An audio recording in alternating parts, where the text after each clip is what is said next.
Marga Marga RTV.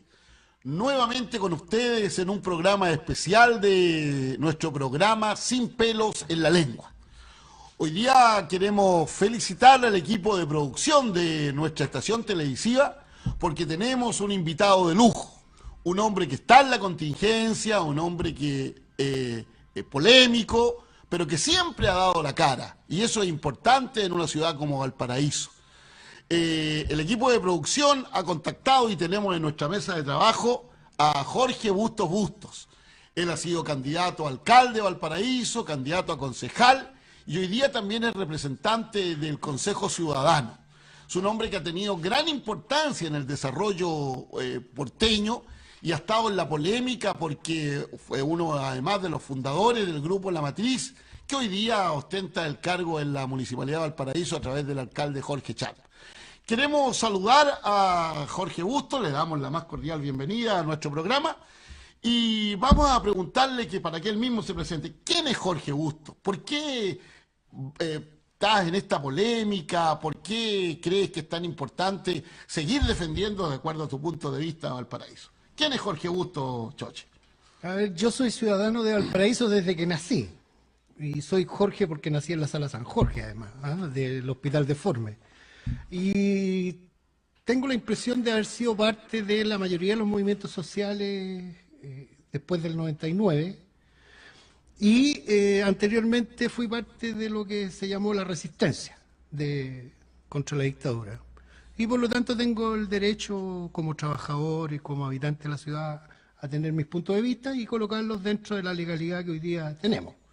Ese soy yo, o sea, soy republicano, creo en que los márgenes son las leyes y por lo tanto me parece que hay que defenderlas y pelear con ellas porque no solamente hay que mover la gente en la calle, sino que también hay que hacer las acciones que el Estado permite que los ciudadanos hagamos. En ese aspecto hay que reconocer, al margen de la discusión y de los análisis y las preguntas que le vamos a hacer a Jorge, que él ha sido muy consecuente en esto de no quedarse solamente en lo que hacen muchos porteños y que hacemos muchos porteños, que es reclamar a veces por las redes sociales, con mucha fuerza, con mucho entusiasmo, en muchos discursos, pero él ha llevado a la práctica esto a través de recursos de amparo, de recursos de protección, varios de los cuales, la mayoría diría yo, han tenido resultados positivos para la causa que él encabeza. Pero yo te pregunto, esta lucha que tú has dado siempre requiere, digamos, no es una lucha fácil, es una lucha a la que te enfrentas siempre a grandes poderes y que requiere algún financiamiento. ¿Cómo financias tú todas estas acciones, Jorge? ¿Tienes un equipo de abogados? ¿Trabajas con algunas personas? ¿Cómo lo haces tú? Porque esto requiere de fortaleza, de espaldas, como se dice. Mira, yo creo que tengo la escuela suficiente. A propósito de que hoy día es el aniversario de la Juventud Comunista de Chile, yo fui militante, fui dirigente de la Juventud Comunista y aprendí a reclutar. Y por lo tanto el trabajo que yo hago no tiene que ver con el solidario, con el lobo estepario. Tiene que ver con que yo hago reclutamiento para las causas que vamos a hacer. Es decir, en la pelea contra el MOL, por ejemplo, acuérdate que nosotros fuimos los que sacamos los camiones a la calle. Nosotros hicimos marchar a los empresarios de Valparaíso contra el MOL. Hicimos marchar a los Panzer contra el MOL. Todo ese es un trabajo que se ha hecho a través de otros actores sociales junto a lo que uno ha hecho el aporte. Y en el tema del financiamiento, que es el que siempre se ha colocado sobre la mesa y el que le genera escozor a mucha gente, yo me he apoyado fundamentalmente en los últimos años con la ONG Defendamos la Ciudad, que preside Patricio Germán en Santiago. Arquitecto, claro, además, un tipo lucha, sí, también importante en Santiago. Grandes luchas, no solamente en Santiago, sino que en todo el país. Y él ha sido es uno de los querellantes en contra de la Dirección de Obras Municipales de Viña, entre otras cosas, y también el de Valparaíso, que también presentamos una querella criminal contra el actual director de Obras Municipales. Y ellos son los que se han puesto, en definitiva, con el abogado Rodrigo Avendaño, por ejemplo.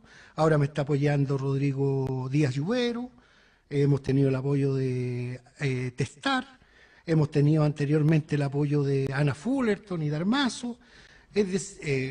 de un gran abogado de la derecha como Mario Sumelzu, por ejemplo.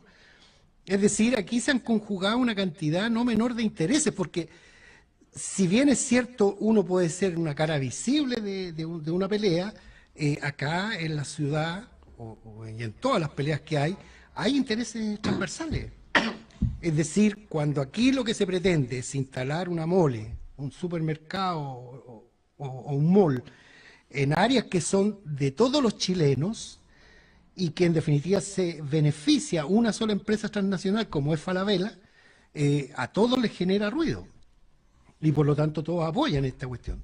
Entonces, ahí a Sonave, no podemos dejar de mencionar a la Asociación de Pequeños y Medianos Navieros, que en una primera parte fueron los que financiaron esta pelea y con los cuales peleamos hasta el final. Carlos Manterola y yo somos los que mantuvimos los recursos de casación ante la Corte Suprema y después integramos a más gente, pero en definitiva los que dimos la pelea por recuperar el paño varón es Asonave y yo, que era dirigente de la famosa Congemar.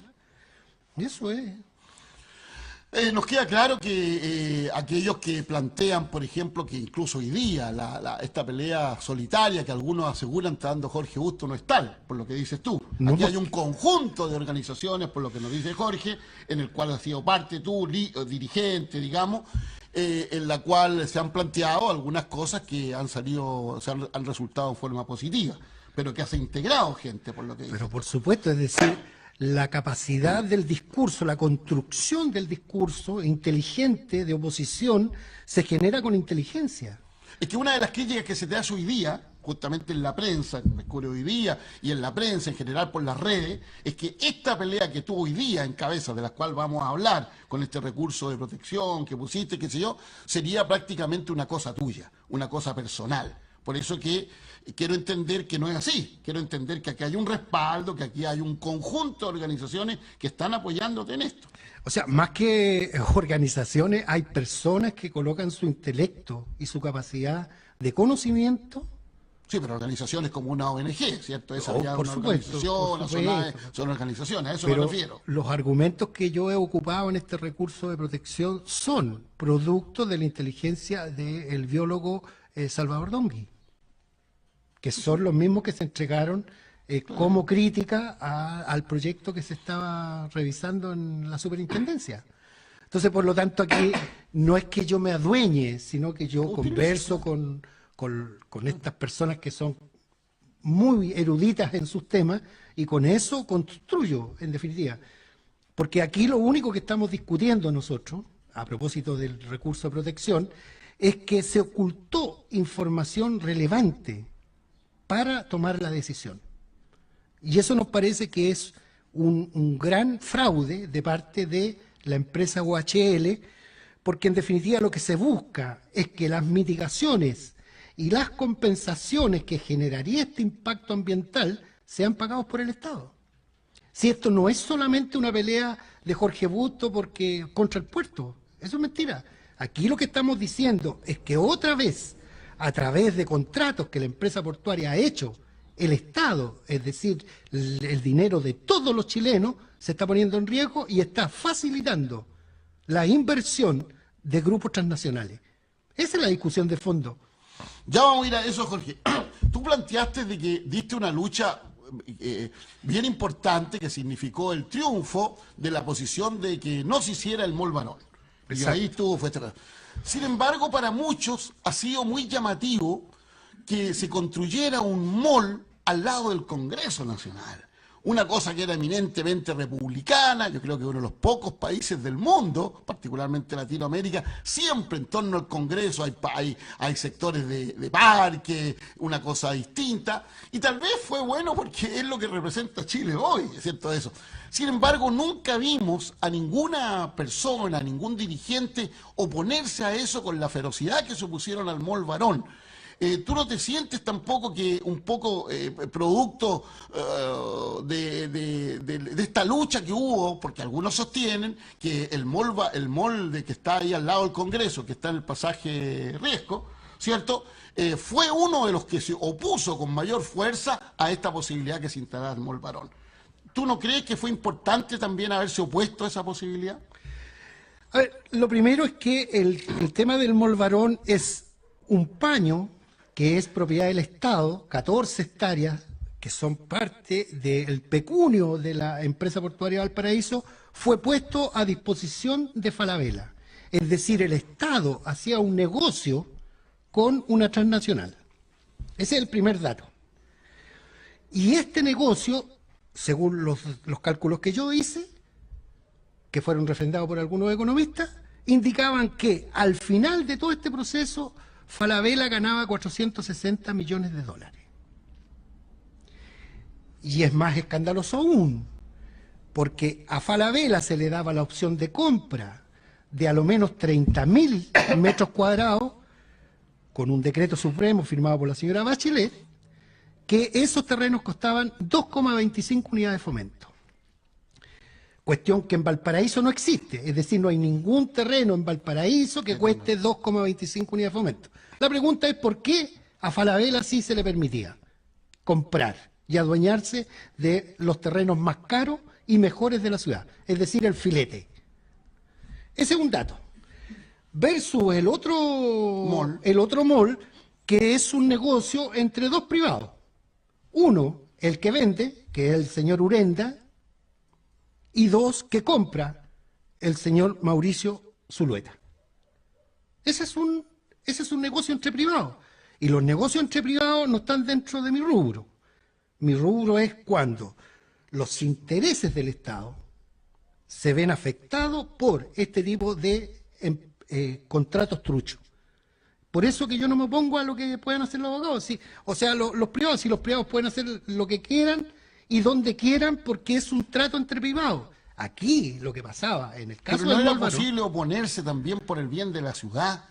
No era una cosa realmente como un país bananero aparecer al lado del Congreso Nacional un mall con esas características. Sí, ¿No era pero también encabezar una campaña contra eso, ya que estamos defendiendo la ciudad? sí, a mí me parece que eso De lo hecho, el señor Germán, que tú Sí. decías, ha tenido grandes luchas en Santiago, donde aparece lucha entre privados, pero él qué privilegia, y a él mal no le ha ido. Sí. Como bien su nombre lo dice la ONG, defender la ciudad. Claro, el tema que tú para iniciar ese tipo de procesos, tú tienes que meterte a lo que es la ley de urbanismo y construcción. Y los malls, en particular, que son de uso o carga mayor, necesitan necesariamente tener vías de acceso. En este caso, ellos tenían los 50 metros de diferencia que tiene la Avenida Argentina y que, por lo tanto, en términos concretos, para allá no podía apuntar. Hubieron dos oposiciones, no sé si tú te recordarás, pero hubo una persona que dijo que había un resto arqueológico, acuérdate que se subió un tipo a una grúa, es decir, hubo ese cuento. Ahora, a mí me parece que es bastante complicado, porque esta es una crítica que no solamente viene desde lo que tú me preguntas, sino que yo la he recibido bastante fuerte en otros foros. Pero a mí me llama la atención que a mí se me exija pelear contra el mall de Barón, pelear contra la inmobiliaria, pelear contra esto, contra esto, y yo me pregunto, ¿y aquellos dirigentes elegidos por votación popular, qué hacen? ¿Cuál es la pega que han hecho ellos? ¿Qué es lo que me podrían mostrar aquellos que han vivido hace harto rato con el sueldo de concejal, con el sueldo de Ceremi, etcétera, etcétera? Bueno, habían varios concejales que estaban de acuerdo con el mall Barón, po. Por supuesto, pues. Sí, pues, así que Es ellos más, van a decir eso. Es más, hacían reuniones y tecitos en el mismo municipio, pues. Bueno, ellos estaban Bueno, de acuerdo. por Ellos eso. estaban de acuerdo con el Por mall Barón. eso. Tal como tú estabas en desacuerdo, ellos estaban de Claro, acuerdo. Era su y opción. la única diferencia que hay entre ellos y yo, que yo ocupé Claro. las herramientas Legales. que me entrega la Constitución, me guste o no me gusta la Constitución, ese es otro tema, pero son las leyes de la República que permiten que ciudadanos como yo puedan interferir en los negocios en donde el Estado pierde dinero y curiosamente los privados ganan mucho dinero. Bueno, nos ha quedado clara tu posición. Interesante, ¿cierto? Decir de que en realidad ese nivel que entre comillas, algunos te ponen a ti, tú lo estás exigiendo también a otros. Ahora, el tema es que creo que, bueno, cada televidente sacará su consecuencia de la importancia de uno y otro, de estos dos centros comerciales que se estaban instalando en Valparaíso. Tú diste una gran lucha oponiéndote justamente al mall Barón en la idea de fortalecer la presencia portuaria de Valparaíso. Y tú eres uno de los que ha planteado, a diferencia de lo que plantean otros sectores, de que definitivamente Valparaíso ha dejado un potencial portuario importante, de que San Antonio efectivamente ya se ha constituido como el gran puerto de Chile, a pesar de lo que podemos decir, y que hoy día sería la hora de potenciar otras áreas, como el área cultural, el área turística de Valparaíso, y tú siempre te opusiste a eso, planteaste la importancia de fortalecer el trabajo portuario. Sin embargo, hoy día apareces, y por eso eres criticado, incluso por compañeros que te acompañaron en la otra lucha, ¿cierto? Como Azonave y Manterola, que lo acabas de nombrar acá, te plantean de que cuál es la razón de dilatar, porque en la práctica este recurso de protección que tú has puesto para evitar la construcción del T2, del Terminal 2, ¿cierto? Va a dilatar indefinidamente o por muy largo tiempo estas posibilidades. ¿Cómo respondes tú a esas críticas, Jorge? A ver, Valparaíso, ciudad patrimonial de Chile y del mundo a partir del 2003. Claro que sí. El área o la zona patrimonial está constituida por un territorio y sus áreas de amortiguación. Esas áreas de amortiguación, en el caso de Valparaíso, está en el Espigón y en la costanera hasta Eduard. Es decir, en ese lugar no se puede instalar nada que no ponga en riesgo la zona de patrimonio. La nominación patrimonial de la UNESCO. Eso está refrendado por 3 informes. 2 de ICOMO, cuando detuvimos las obras del MOL, vino la comisión ICOMO una vez y después vino de nuevo, y además está respaldado por el informe que pidió el Estado sobre el impacto patrimonial que tendría la posibilidad de construir un terminal en ese lugar. Los 3 informes indican que al instalar un puerto en ese lugar, Valparaíso entra en riesgo patrimonial y las consecuencias son irreparables y permanentes. Eso es lo que dicen los informes. Desde ese punto de vista, lo que nosotros hemos dicho y hemos planteado que, por tanto, el puerto Terminal 2 debiera construirse hacia el lado norte de la ciudad. Más allá, digamos. Sacándolo del área del patrimonio. Exactamente, sacándolo. Y particularmente en aquel lugar donde la morfología de la ciudad se eleva y no contamina la visual. Es decir, en toda el área de la subida Barón para allá. Un lugar que no está siendo ocupado, que hay un paseo Wheelwright, que no es muy bueno que digamos, que hay que andar con una pistola para que no te asalten, y que en definitiva podríamos construir sobre ese lugar un puerto, un outpost. ¿Por qué lo planteamos ahí? Por 2 razones. Porque las áreas de la zona Barón fueron modificadas en el 2005. Las 14 hectáreas, la empresa portuaria de Valparaíso las declaró prescindibles. Y por lo tanto, esas 14 hectáreas, a través de muchas discusiones en el municipio y muchas discusiones en el regional, se determinó que esas 14 hectáreas pasaban a ser parte del plan regulador de Valparaíso. Y una vez consumado ese hecho, al cual me opuse, se integró entonces a ese lugar como zona urbana. Por lo tanto, se rige por la Ley de Urbanismo y Construcción, por el Plan Regulador Intercomunal y por el Plan Regulador Comunal. Y además, en ese proceso se desarrolló lo que se llama la Resolución de Calificación Ambiental número 23 del 2005, que indica que a 20 metros de la bodega Simón Bolívar no puede haber nada. Y a 10 metros hacia el mar tampoco. Por lo tanto, en esa zona, y particularmente la bodega Simón Bolívar, que tiene 600 metros de largo, no se puede ocupar como puerto. No se puede ocupar como puerto porque es zona urbana. Quienes no fueron capaces de defender eso el 2005, que no se la vengan a dar de choros hoy día. A mí me parece que eso es irresponsable de parte de aquellos que hoy día dicen, no, pero hay que volver a usar de puerto. No, señores. Como alternativa a eso, lo que planteamos es que sí es necesario que esas áreas sean protegidas. Porque lo que ha planteado Piñera hoy día es construir un gran parque en ese lugar, en las 14 hectáreas. Un mochico en realidad también, porque ahí se plantean poner negocios pequeños. Si eso fue una cosa parecida. Pero es una discusión que Claro. vamos a tener que dar en adelante, porque a mí me parece que una cosa es que él proponga y la otra cosa es que nosotros aceptemos como ciudad. Porque como ese paño se rige por la ley de urbanismo y construcción, Acuérdate que hay una encuesta que hizo el municipio. El municipio, el municipio tiene el derecho a entregar o no entregar permiso. pero pareciera ser que el municipio ve con buenos ojos eso. Tú ves que la encuesta que se hizo, Sí, pero que fue una encuesta relativa, pequeña, Sí, pero sí. a pesar de eso que le sirvió de Sí. base al alcalde, Sí, habla de que la ciudadanía de Valparaíso vería con buenos ojos sí. ese proyecto, Sí, el proyecto, ocupar esas 14 hectáreas. con esas características turísticas. Se Entonces, habla, lo que nosotros planteamos es que al norte de esto, al norte de la ciudad, por el lado varón. para el lado de Barón, para allá, Sí. yendo a Yolanda, ahí se instale un puerto, un frente de atraque que tenga 800 metros lineales y que pueda acoger a 2 Postpanamá. Es decir, Valparaíso quedaría con la capacidad instalada de 4 Postpanamá. Es decir, estamos hablando de 14.000 por 4. Si no me equivoco, serían 4 por 4, 16, 56.000 contenedores. Cuestión suficiente para abastecer esta ciudad de aquí a 100 años más.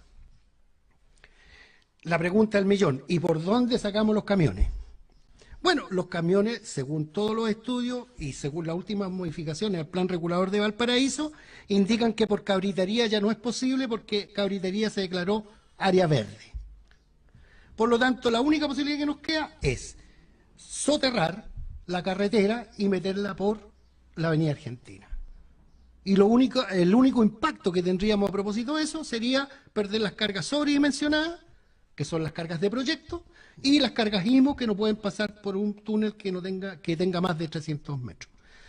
Esa es la propuesta que nosotros hemos hecho, esa es una propuesta que todos conocen, que la conoce Manterola, que la conoce Mateluna, que la conocen los gremios y que a nosotros nos parece que es la mejor porque el área donde se intenta generar este proyecto planteado por el señor Piñera es una zona de riesgo, es una zona inundable, según la cartografía modificada el 2010 después del tsunami del sur, y que indica que, de acuerdo a los datos estadísticos que tenemos, 1730, esa zona está en riesgo. Por lo tanto, el molo de abrigo que se tiene que construir en ese lugar no solamente vendría a albergar un puerto comercial, sino que también un puerto pesquero y un puerto deportivo. Y además permitiría poner a resguardo de inundaciones o de grandes inundaciones ese sector. ¿Cómo entendemos entonces, Jorge, que con estos antecedentes sólidos que entregas tú, hoy día se persista con la idea, y no se persista, sino que prácticamente todos los elementos portuarios involucrados, hoy día planteen la construcción de ese puerto en un área que tú dices que ya claramente, para mantener la categoría de ciudad patrimonial, no sería posible construirlo allá? ¿Cómo se entiende eso? Es que hay más antecedentes, o sea, yo solamente estoy hablando de la zona Barón, ¿ah? Pero ahora vámonos al terminal número 2 De eso, y claro. vámonos a los contratos. El contrato que se hace de concesión por el terminal 2 carece de un proyecto. Se entrega en concesión, pero no hay un proyecto que lo respalde. El proyecto que lo respalda después, es decir, el dibujo, porque aquí no hay un proyecto, los dibujos lo hace cualquiera, pero el proyecto todavía no está hecho. Y según el dibujo que aparece ahí, ese puerto constaría con a lo menos la mitad de NOS aguas abrigadas. Claro. Y por lo tanto, aquí no caberían 2 Postpanamá. Con suerte se podría trabajar uno. Producto del cambio global, hoy día tenemos muchas más marejadas que antes. Así que por lo tanto no tenemos la posibilidad de las aguas abrigadas en ese lugar. Ese es el primer dato. El segundo dato es que cuando OHL, empresa corrupta a nivel internacional, se informa que la empresa portuaria no le habría informado que ese era territorio patrimonial, pidió modificar contrato. 2 modificaciones de contrato. Y en esas 2 modificaciones de contrato nos encontramos con la siguiente situación actual. Que OHL no paga un peso por trabajar en ese lugar. Es más, puede trabajar gratis 2 años. De aquí a 2 años más puede trabajar. Y puede irse el día que quiera sin pagar un peso. De indemnización. De indemnización. Famoso way out. Denunciado a la Contraloría General de la República. Por mí, para variar. Esa situación es inaceptable. Y no porque se vaya a tener un par de trabajos más, es posible aceptar que quienes nos colonizaron, quienes se robaron todo lo que teníamos, sigan robando en nuestro país. Eso es inaceptable. Eso es ser yanacona. Eso es ser antipatriota. Es decir, primero ven su bolsillo y después ven el interés del país. A mí me parece que eso es impresentable. Ahora, en este proceso que hemos ido conversando y hemos ido clarificando y hemos ido mostrando los antecedentes que existen y construyendo a partir de documentos y verdad o verdades, hoy día varios sectores que antes decían que sí, hoy día están diciendo, bueno, a lo que a nosotros nos interesa es que se construya otro frente de ataque y que haya competencia. Y hoy día tenemos una discusión que ya se ha venido dando a lo menos en 3 reuniones, incluyendo la de hoy día en la mañana, en donde los sectores, los gremios asociados al mundo del comercio internacional han empezado a entender y están llegando a acuerdo con la alcaldía en que lo que necesitamos, en definitiva, es poder tener más espacio donde colocar más áreas de respaldo, para que quede más claro. Y se ha conversado y el alcalde se ha puesto a disposición de poder iniciar un proceso de negociación con el respaldo de toda esta gente. Ese es un proceso que se ha ido consolidando en estos días, a partir del anuncio del presidente Piñera. Ahora, yo quiero decir que en los gremios y en las asociaciones gremiales existe un elemento de poca capacidad de estudio y de no informarse de las cuestiones reales.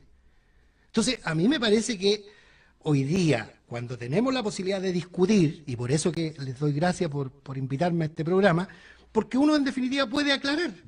Yo tengo los contratos de OHL y tengo las modificaciones del contrato. Y las podemos discutir cuando quieran con un grupo de abogados y demostrar que ese es un contrato lesivo al país, al Estado y a la ciudad. ¿Cómo es posible que la empresa Teceval de OHL, que ahora se la vendieron, curiosamente, sin pedirle permiso a nadie, se la vendieron a los australianos, gane más dinero que la empresa Terminal Pacífico Sur? Y mueve el 10% de la carga. Y gana más dinero, sus ganancias son mayores que la otra empresa que está al frente. Eso, por favor, eso es de estudio. Eso es de un país bananero. Y eso hay que terminarlo. La gente debe entender que cuando nosotros damos la pelea, no la damos simplemente por aparecer en el diario o porque nos echen y nos traten de ignorantes de parte de aquellos que hoy día son funcionarios del Estado. Estamos peleando por defender sus intereses, por la dipirona o por el tramador que le dan en los servicios públicos de salud. Porque esa plata hay que ocuparla en lo que debe ocuparse. ¿Cómo se entiende, por ejemplo, que la empresa portuaria subsidie las inversiones de los privados cuando por ley, artículo 20 de la ley 19.542, está prohibido? Dice, las empresas portuarias de Chile no podrán entregar subsidios de ninguna especie. Así de tácito el artículo. Pues bien, ¿quién construyó el terminal? Así de explícito. Así es. De explícito. ¿Quién construyó el Valparaíso Terminal de Pasajeros? ¿Quién puso el dinero? ¿Quién puso los 7,8 millones de dólares que habría servido para reconstruir la escuela Rubén Darío? ¿Cómo se llama la que está ahí al lado de la Plaza O'Higgins? Sí. Sí. Podríamos tener 5 o 6 Cefam en Valparaíso con ese dinero, con los 7,8 millones de dólares. ¿Quién autorizó que a Urenda se le regalaran ese dinero? Eso es corrupción, eso es nepotismo. Frente a eso lo estamos enfrentando. Y no por tener trabajo o no trabajo. No por un par de camiones más o por un par de camiones menos o por los 30.000 turnos que pierden los estibadores por el acuerdo que tiene la empresa portuaria y un mal contrato con Asby Seal arriba de Valparaíso.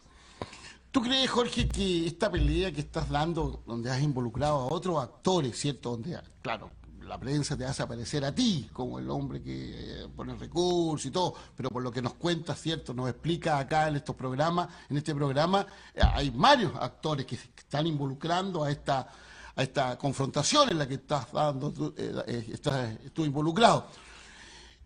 Yo te pregunto lo que pasó hoy día miércoles había una sesión muy importante en el Consejo Ambiental, entiendo, Sí. ¿cierto? Que se ha postergado por eso. ¿Crees tú que también está relacionado con este recurso de protección que tú colocaste? Yo no quiero darme las de Superman, pero yo tengo la impresión de que sí hay una acción judicial que está en camino y por lo tanto los funcionarios públicos tienen el deber de abstenerse de generar opinión o consolidar algunas opiniones cuando la justicia no se ha pronunciado. A pesar de que hoy día un dirigente de los empresarios dice que ellos tendrían ya todos los permisos, tendrían los dictámenes de medio ambiente que les permiten a ellos construir y no están dispuestos a entrar en una confrontación contigo, así lo plantean, lo hacen personal casi. ¿Quién lo una hace? confrontación. Hoy día sale el Mercurio, el que es actual presidente de la...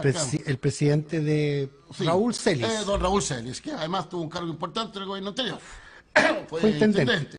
Claro, don Raúl Celis plantea de que ellos tienen los permisos y no van a entrar en confrontación contigo y que, digamos, que van a seguir con este proyecto porque, bueno, ellos dan toda su explicación. Pero ellos aducen que tienen esos documentos, que tienen los permisos medioambientales para construir. Mira, yo creo que ni siquiera, a ver, es complicado iniciar una guerra de... Perdón, y además te dicen de que seguramente este juicio los va a perder y con costas. Así te lo anuncian. Pero yo he perdido ¿cuántos juicios? Yo de 22 juicios gané uno solo y todos los otros los perdí con costas. Pero el que ganaste fue el más importante. Pero no. gané el más importante. Ya, Claro, pero está bien. Yo no sé si Raúl Celis, aquí lo que hay que entender es que este es un proceso que viene desde hace mucho tiempo, que Raúl Celis se siente parte porque es presidente del directorio y tiene que asumir, guste o no, las estrategias. Pero yo no creo que él tenga todos los permisos. Te voy a dar algunos datos. Primero, si ellos insisten en construir ese terminal ahí, ponen en riesgo la nominación patrimonial. Y por lo tanto, una industria creciente que ha venido a tapar el hoyo de la cesantía, la turística, que se generó a través del puerto por las licitaciones que promovieron los grupos de poder que hoy día administran las empresas portuarias de Chile. Ese es el primer dato. Sí, la contracción laboral en Valparaíso fue de 6-1. No vengan a decir que el terminal Pacífico Sur, o sea, el terminal Teceval, va a generar mucho trabajo. En ese lugar trabajan 130 personas, incluyendo gerentes y administrativos. Ojo. Segundo, ese puerto no tiene vías de acceso para entrar o sacar carga. Porque frente a ello está el Muelle Prat y el Muelle Prat es parte del territorio patrimonial. Tercero, la Corte Suprema hace 6 meses atrás sacó un fallo en que indica que la prioridad para sacar la carga por el acceso sur es del terminal Pacífico Sur, es decir, la contraparte de la gente de Cebal. El 80% de la carga, es decir, solamente ese puerto puede sacar un 20% de la carga total que saque, que mueva en su web. Esos datos, el último dato, según un estudio de eminencia académica a propósito del molo de Abrigo, tiene 2 grandes grietas. Y por lo tanto, en un terremoto supuesto de la intensidad de 8 o de 7,5 a 8, eso se nos cae. Entonces yo le pregunto a Celi, ¿es correcto que la gerencia de la empresa portuaria vaya y concesione y haga grandes negocios con un molo que no ha sido estudiado ni reparado durante más de 70 años? ¿Cuáles son los estudios que hoy día me pueden demostrar que en el próximo terremoto vamos a quedarnos con puerto o sin puerto? Ese es un dato. Esas son, en mi opinión, las preocupaciones de un directorio. No de andar peleando con un ciudadano que, entre otras cosas, solamente ejerce su derecho constitucional. Porque yo no he hecho ninguna acción ilegal en contra de empresa portuaria. Yo con quien estoy en la discusión es con el SEA, es con la Superintendencia de Medio Ambiente. Yo no he peleado con la empresa portuaria. Yo estoy diciendo que... No, pero hay que ser justo, que la resolución que tome el SEA, si es que es favorable a lo que planteas tú, va en la práctica, va contra los intereses de la empresa portuaria en ese aspecto. No van a poder construir donde ellos quieren construir. Sí, por eso que ellos están tomando la posición que tienen. Espérate, pero a ver, digámoslo de otra manera. ¿Tú crees que yo estoy oponiéndome a la empresa portuaria o me estoy oponiendo...? No, yo creo que la empresa portuaria ve que tú, oponiéndote a lo que ellos están planteando, sí, a través del SEA, sí, van a ser perjudicados ellos porque su proyecto, que lo tienen diseñado en ese sector, no lo van a poder llevar a cabo. Claro, entonces, eso así es. Claro, el proyecto de ellos, claro, implica que el Estado pierde plata todos los días, que las empresas que hoy día son concesionarias no pagan un peso a la ciudad. Eso es lo que ellos proponen, eso es lo que ellos avalan y siguen proponiendo. ¿Sí? ¿Tú crees que algún banco del mundo, sabiendo que el molo de Abrigo se puede caer, va a prestar 500 millones de dólares? Yo tengo esa... Y lo último, para decirle a Raúl Seri, para contestar, si es que es posible que lo vea. No, a ver, no te preocupes. ¿Él le ha preguntado a los australianos si quieren construir el Terminal 2? ¿O solamente quieren estar los 2 años trabajando gratis? Sería una muy buena pregunta, fíjate. Porque yo se la hago que le conteste a la ciudad, que le conteste a los actores sociales, a las autoridades que hay en Valparaíso y en la región, si los australianos le han dicho que quieren construir ese puerto o simplemente quieren sacar todo lo que puedan por un buen contrato que hicieron con OHL. Bien, vamos a hacer un alto en el programa Sin Pelo en la Lengua, tremendamente interesante, y no se equivocó el equipo de producción al invitar a Jorge Busto, quien nos ha entregado muy interesantes antecedentes, ¿cierto? Para que usted, señor televidente, se vaya formando una opinión de esta, naturalmente, disputa que tendrá que ser resuelta por los tribunales que corresponda en torno a lo que es el futuro de la ciudad de Valparaíso.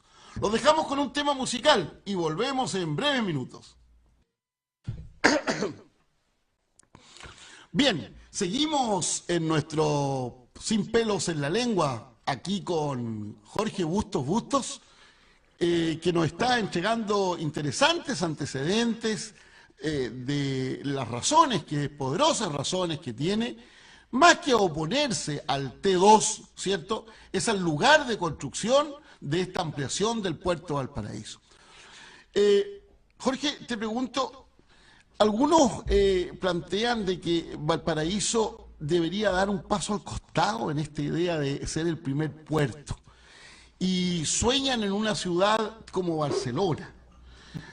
Barcelona es una ciudad que fundamentalmente vive del turismo, vive de la fuerza cultural, del turismo.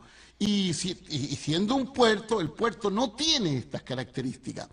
Pensemos que Valparaíso, si bien es cierto, ha tenido trabajo importante, ha sido una pelea muy grande que todavía no está clara y no se ha ganado todavía eso. Lo que le ha dado el puerto a la ciudad de Valparaíso, a la municipalidad para su desarrollo, siempre ha sido muy poco. Ha sido la queja constante que han tenido los alcaldes del desgaste tremendo que tiene la ciudad en cuanto al uso de sus caminos, de la salida, todo eso. Sin embargo, el puerto, los tributos que le deja a la región y a la ciudad de Valparaíso son bastante mínimos. ¿Qué tiene frente a esos que plantean que toda esta pelea todavía es una pelea romántica por seguir pensando en el Valparaíso del siglo XX y no darse cuenta que, como te reiteraba, que ya, digamos, el puerto de San Antonio, por distintas razones, va a pasar a ser un puerto que va a tener mayor capacidad que el puerto de Valparaíso? ¿Cuál es tu opinión al respecto? A ver, San Antonio desde hace ya muchos años, después que se repararon del terremoto del 85, ha tenido una supremacía de movimiento de carga sobre Valparaíso, yo diría que casi siempre sobre los 7, 8 millones de toneladas más. Lo que no implica es que Valparaíso siga siendo puerto principal, porque en definitiva acá están todas las casas matrices, que es otro cuento. Y además Valparaíso es la capital de la región. Ese es el dato. Valparaíso es lo que es por su puerto. Su estructura, su casa, su pasado, su forma de hablar, su forma de cantar, de todo, tiene que ver con el puerto. Porque el puerto era un USB, esto es lo mismo que los computadores, ahí llegaba todo, la información, llegaba a través de los buques, veleros, etcétera, pero llegaba. Y por lo tanto, por eso que Valparaíso es anarquista, y por eso que Allende, y por eso que Pinochet, y por eso que la primera bomba de bomberos, y por eso que el primer club de fútbol. Exacto. Eso es así. Y cuando nace esto, nace a propósito, o se potencia a propósito de la construcción del Molo de Abrigo, que es una obra ingenieril la más grande del siglo pasado, no solamente de Chile, sino que también de América del Sur. Es la obra más grande que se desarrolla. Y producto de esa obra es lo que tenemos. Tenemos dos posibilidades. Yo no estoy de acuerdo con aquellos que plantean que hay que transformar Valparaíso en una ciudad boutique. Lo que sí estoy de acuerdo es que nosotros tenemos que seguir manteniendo esa historia viva que tiene que ver con esa relación de puerto, ciudad-puerto. Y por lo tanto, por eso que planteo que a Valparaíso necesitamos protegerlo con dos brazos. Uno, por el molo de abrigo de la zona sur, y el próximo molo que tenemos que construir y ganar la construcción de él para proteger la zona varón y tener un nuevo puerto. Eso es lo que yo planteo. Sin embargo, en este proceso, lo que hemos tenido que a partir de 1997, cuando se promulga la ley de modernización de puertos y que mata al Emporche, empieza a regir el año 2000, pero del 2000 al 2018, lo único que hemos recibido como ciudad, y no solamente Valparaíso, sino que todas las ciudades, puertos, es un grupo de iluminados que son AFP, amigos, familiares y parientes del presidente de la República o del ministro del Interior, que vienen a decir qué nos gusta y qué no nos gusta a estas ciudades que se formaron a través del trabajo. Esa es una discusión que tenemos que dar. Entonces, a nosotros nos interesa tener este grupo de gente que viene a instalarse a la ciudad y que nos dice, mira, que los buques se estacionan y no se atracan. Y que nos dicen que queremos un mall, y que nos dicen que queremos un BTP, y nos dicen que el mejor arrendatario para esta cuestión serían los españoles porque no pagan ni uno. ¿Esa gente está capacitada para eso? ¿O hay que revisar la ley, en definitiva, 20 años su promulgación? Esa es una discusión que yo creo que tenemos que instalar en la política. Es decir, a 20 años de la puesta en marcha de la ley que privatiza todo y que genera monopolio, ¿es válido para las ciudades? ¿Es válido para el territorio? Muy interesante la reflexión que hace Jorge relacionada con el centralismo y las decisiones que no se toman en Valparaíso.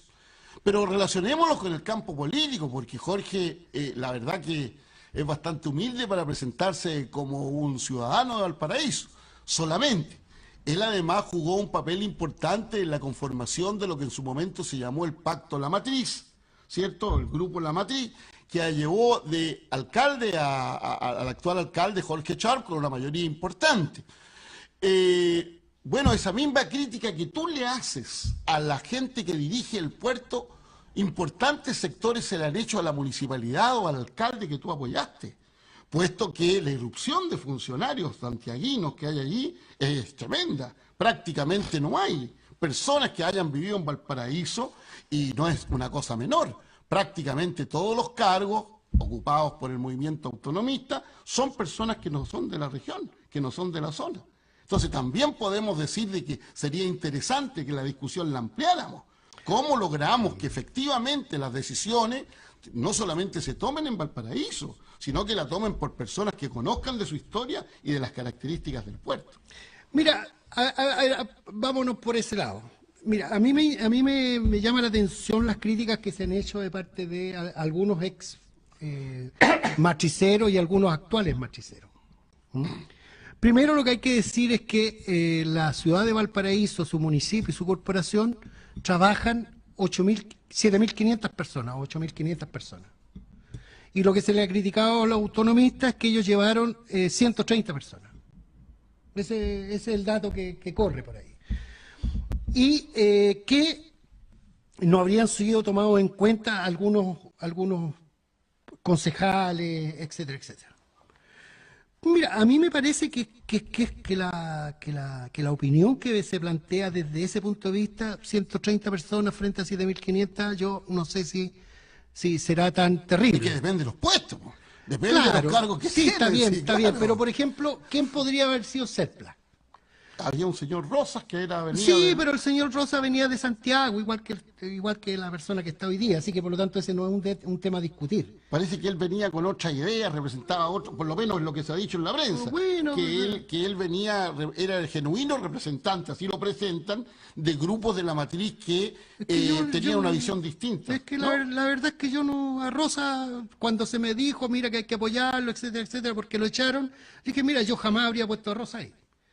Porque a mí me parece que quien debiera haber sido Serpla son hoy día los dos concejales que tenemos. Es decir, pero la opción de ellos no fue ser Serpla. No, fue ser concejal. Fue ser concejal. Entonces, pero tampoco podemos meter a ser Serpla a los amigos o los parientes de ellos. O sea, tampoco corresponde, ¿me entiendes? Ahora, Serpla es ¿cómo se llama? Un puesto de confianza y de absoluta confianza del alcalde. Por lo tanto, obviamente, en ese lugar se va a colocar a una persona de absoluta confianza. Y al parecer, Tania Madariaga es de absoluta confianza de Jorge Sharp. Entonces, primero... Como no es su esposo, que tiene un cargo importante en el área de las comunicaciones también. Pero en la corporación. En la corporación, claro. Sí, claro, son dos personas que son de absoluta confianza del alcalde. Ahora, dentro del municipio... de los que yo conozco, que estaban en la matriz, hay como 5 trabajando. Entonces, tampoco es que no lo hayan tomado en cuenta. Hay un sector que no se tomó en cuenta.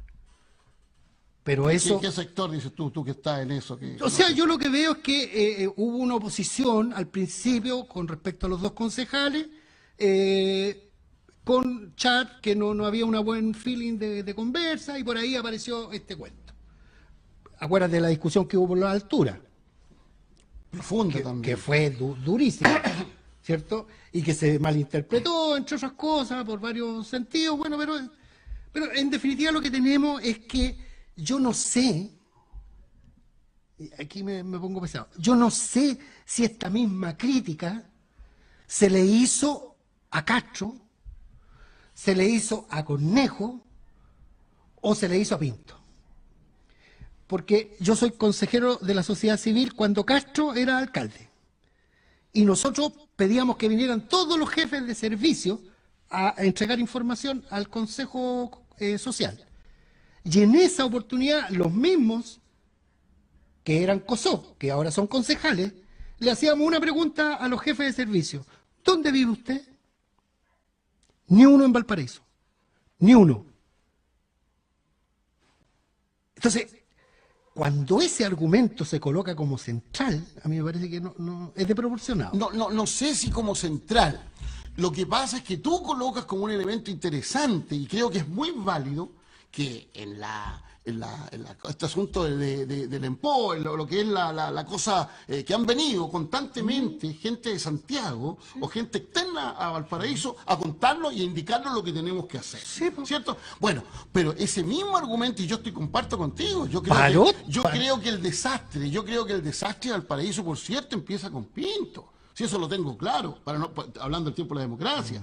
Y yo creo que absolutamente claro lo de Castro siguió. Por eso que Valparaíso vio con otros ojos la llegada del Frente Amplio, que tuvo esta mayoría que fue increíble. Es que no fue el Frente Amplio. Perdón, ya está el bien. Pacto Urbano La Matriz. El Pacto Urbano La Matriz, representado por Char, pero veo que también, lamentablemente, ¿cierto?, han caído en algunas prácticas, por lo menos lo que aparece así, y dicho por gente que integra el Pacto de la Mayoría, porque que lo diga una oposición de la X nueva mayoría lo puedo entender, pero personas que trabajaron con ellos, que fortalecieron esa idea, ¿cierto? Personas que se jugaron por ese proyecto, son los que hoy día, no digo encabezan, pero por lo menos plantean estas críticas profundas, que no dejan de tener importancia. Mira, yo tengo la impresión de que los muchachos en un primer tiempo jugaron al ostracismo.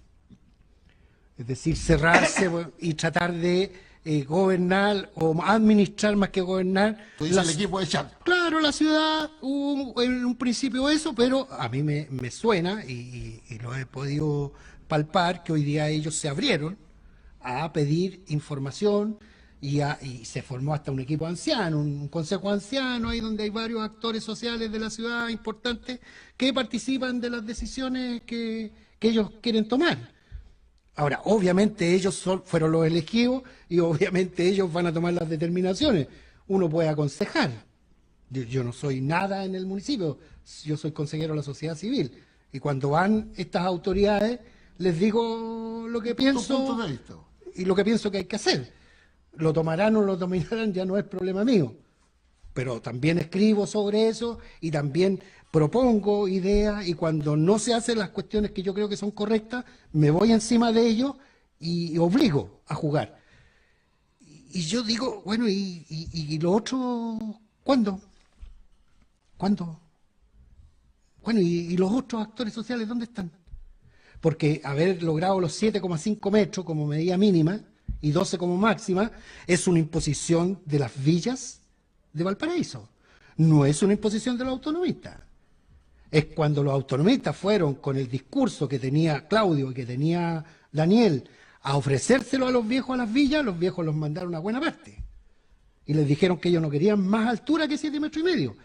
Es decir, los autonomistas o la alcaldía ciudadana se vio obligada a defender la postura mínima, a contrapelo de perder 8-2, porque solamente votó la Ruth Cáceres a favor de esa idea y el alcalde Char.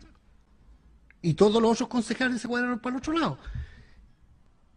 Y en la segunda sesión cambiaron la votación, porque llegó la gente de las villas.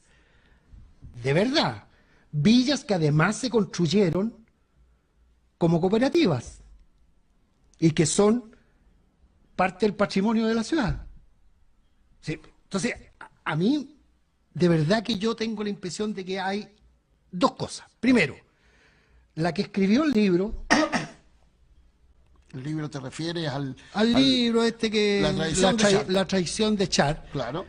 Rocío, yo la conozco, es una socióloga que ayudó mucho al tema este del diseño, de las preguntas, etcétera, etcétera, para poder definir más o menos cuál era el norte que nosotros perseguíamos. Y de ese norte yo le hacía un resumen súper básico. Y le decía, mira, lo que nosotros queremos en este primer proceso, si es que nos tomamos la alcaldía, son, uno, resolver el tema del borde costero. Es decir, ganar esa causa y tener al alcalde y al instrumento municipalidad al lado nuestro. Uno. Dos, parar la construcción en altura. Y 3, parar el tema de la corrupción. Y hacer una cosita ahí para ver cuánta es la plata que falta, cuánta es la plata que anda volando, cuáles son los contratos truchos, y eso llevarlo a la justicia. Esas 3 cosas se han hecho. Hoy día el Consejo de Defensa del Estado tiene querellado a todos los que resulten responsables. Han desfilado varios personajes de la política porteña a la Fiscalía. Paramos la construcción en altura. Definimos 7,5 metros y 12 metros como máximo. Es decir, los viejos están seguros de que ya no le van a tapar la vista. Si tienen claro los pobres, entonces tienen que venirse a Quilpué y a Villa Alemana. Eso es importante, como lo gritaron los consejeros, como gritaron la gente que asistió al consejo, los pobres de Villa Alemana. Porque evidentemente, vos, Jorge, que esa barbaridad que se cometió en Valparaíso va, claro, la izquierda, tú eres un hombre que luchaste y yo te conocí ahí en la lucha contra la dictadura. La izquierda siempre privilegió la posibilidad de que los sectores populares vivieran en Valparaíso. Nunca fue un tema nuestro el tema de la vista. El derecho de la vista siempre fue de la oligarquía porteña. Ellos impidieron en muchas oportunidades eso. Llama la atención hoy día cómo efectivamente los sectores populares, por las construcciones, por el cómo se va a encarecer el uso de suelo en Valparaíso, va a ser inviable que matrimonios, sectores de clase media incluso, puedan pensar en vivir en Valparaíso. Porque se ha privilegiado la plusvalía, incluso de los sectores boutique, que se han jugado por evitar la construcción en altura. Pero esa no es responsabilidad de este gobierno. No estoy hablando de responsabilidad, estoy diciendo lo que pasó, No, el hecho real. Lo que pasó es que uno tiene que ir a preguntarle a la gente que vive en Placeres, la gente que vive en Aurora, la gente que vive en Barón, si a ellos les gustan esos edificios de 30 pisos. Pero pueden ser edificios de 8 pisos, pueden ser edificios, por ejemplo, con este criterio no se habría podido construir, por ejemplo, la Villa Lord Cochrane, que es una villa fundamental para el desarrollo del Cerro Esperanza. El problema que tienen los viejos en Placeres y en Barón es que cuando se levantan, tienen que levantarse muy temprano para poder ducharse, porque no tienen agua. Es decir, aquí lo que pasó... Es decir, nos fuimos de un extremo a otro. Lo que es típico, digamos, de los edificios de 30 metros, que eran absurdos en Valparaíso, y ahí la responsabilidad fundamentalmente es de Pinto, yo te comparto contigo entre Pinto y Castro, ¿cierto? Yo te comparto absolutamente, y también con Nejo, claro, los que los nombramos, los 3, ¿cierto? Sí. Estoy completamente de acuerdo, nos fuimos al otro extremo. Y eso es lo que yo considero que nos ha faltado a autoridades que busquen un término medio, que busquen un término intermedio que concilien este proyecto. Para ir terminando, Jorge, ¿cómo perspectiva, te voy a hacer 2 preguntas. La primera, ¿cómo perspectivas tú la ciudad de Valparaíso? ¿Cómo, como ciudadano, tú, cómo te la imaginas? ¿Cómo sería tu ideal de ciudad? Cuéntanos un poco de eso. Mira, yo le pegaría una buena limpieza. Ese es el tema más... El tema central. Uno he tenido la suerte de conocer otras ciudades patrimoniales y la verdad que el tema de la limpieza es un tema. Yo me pondría pesado y metería preso a todos estos niños que andan rayando en la calle. Porque si por último rayaran con consigna, se entendería algo. Se entendería algo, pero es terrible. Bueno, pero ese es un dato. Segundo, a la ciudad le colocaría muchos baños, ¿no? En cuestiones súper concretas, muchos baños, porque de verdad, y porque los baños que hay funcionan hasta las 7 de la tarde. Y lo que necesitamos como Valparaíso es un lugar bohemio, que a las 12 de la noche parecen las 2 de la tarde. Necesitamos más baños, pues, y eso hay que hacerlo rápido, urgente. Me parece que vamos bien en esto de entender que la economía de la ciudad tiene que demostrar que es posible otra forma. Esto de las ¿cómo se llama? De la cooperativa, a mí me parece que es una súper buena idea, porque en definitiva la ganancia que se lleva el enganchador hoy día va directamente a los viejos trabajadores. Eso me parece que es súper interesante y yo solamente no solamente creo que se tiene que quedar en el tema del aseo y en el tema de los parques, sino que también hay que pensar en una gran cooperativa portuaria de la ciudad de Valparaíso. Que le peleemos la construcción del nuevo puerto de Valparaíso a los inversionistas internacionales. Interesante, palabras mayores. Esa es la que hay que pelear. Eso es ser revolucionario. Es quitarle el negocio al neoliberalismo y no andarse con chicas. Aquí no estamos para administrar, aquí estamos para hacer política. y política dura. Tenemos que demostrar que otro mundo es diferente, y que otro país es diferente, y que otra ciudad también es diferente. Jorge, te pregunto, hoy día en política, tú fuiste militante de un partido, de una organización importante, ¿cierto? Estamos a puertas de conmemorar un aniversario más del golpe. Fuiste dirigente y también de otros organismos. Fuiste un hombre mucho más allá, tú te has puesto bastante humilde aquí como un hombre nada más de la resistencia. Y estuviste en el Cerro 18 con grandes amigos allí. Y varios desaparecidos. Y desaparecidos y personas que estuvieron presas y algunos de ellos como Abraham, que lamentablemente falleció. Te pregunto, hoy día políticamente, ¿dónde te ves más representado tú? ¿Te ves representado en alguna coalición, en algún partido, o realmente crees o no te ves representado por nadie? Mira, yo tengo el vicio de mi vieja madre, o de mi finada madre, que tiene que ver con que de verdad que no me gusta tener aparejo, ni levantar banderas que me impongan. Pero militamos en un partido que nos ponía muchas banderas y que nos ponía muchos aparejos. Sí, ¿no? Por supuesto. Eso no le hiciste caso a tu vieja madre. Pero yo creo que eran los momentos que había que... Incluso antes la historia. Yo milité desde que se inició, un año antes que fuera el golpe. El 72.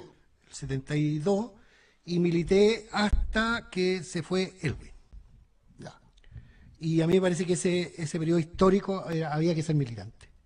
Y había que estar detrás de ideas fijas, centrales, donde había que avanzar más que cuestionar. Pero llegó un momento en donde sí se puede cuestionar. Yo no creo en la democracia representativa, creo en la democracia participativa. Y por lo tanto, lo que he tratado de hacer durante todo ese tiempo... Me tomé como 3 años de vacaciones, eso sí, y volví a meterme después del 99, pero lo que he tratado de demostrar en ese tiempo que las personas pueden hacer política desde el sentido común y desde la inteligencia. Y que es necesario volver a los colectivos, a los grupos que son capaces de analizar elementos y de tener una verdad respaldada por la lógica, por la ciencia y por la cultura. Si no somos capaces de avanzar hacia allá, va a suceder lo que hoy día tenemos en nuestra ciudad, una mediocridad increíble, una desinformación increíble, a pesar de que tenemos todos los medios y tenemos la red para poder nutrirnos de información, de documentos, de todo lo que queramos. Sin embargo, esta vorágine del trabajo de aquí para allá, de allá para acá, de reuniones, se empiezan a construir realidades que están lejanas de la realidad. A mí me parece que ese es el camino hoy día, y que más allá de valorar uno u otro partido que me venga a imponer por quién tengo que votar, yo creo que las determinaciones hay que tomarlas por aquellas personas que hacen la pega, que participan de la política y que proponen y que son capaces de enfrentarse a estos monstruos que nos hemos enfrentado. Bueno, sin lugar a dudas ha sido un muy interesante programa. Nos quedaron tantas cosas que preguntarle a Jorge Bustos, su opinión sobre los parquímetros, sus campañas electorales, sus intenciones, qué sé yo, para más adelante. Ya viene la elección de alcalde nuevamente el próximo año. Sí, quedaron tantos temas en el tintero, pero es importante escuchar por boca de sus protagonistas, los que están haciendo la noticia, qué es lo que piensan, para que ustedes, señores televidentes, reflexionen y tengan los antecedentes. Te agradecemos mucho tu presencia, Jorge, y estamos seguros que en los próximos meses, de acuerdo a cómo continúen los acontecimientos, te vamos a tener nuevamente con otro Sin Pelos en la Lengua. Muchas gracias, señores televidentes, y hasta el próximo programa.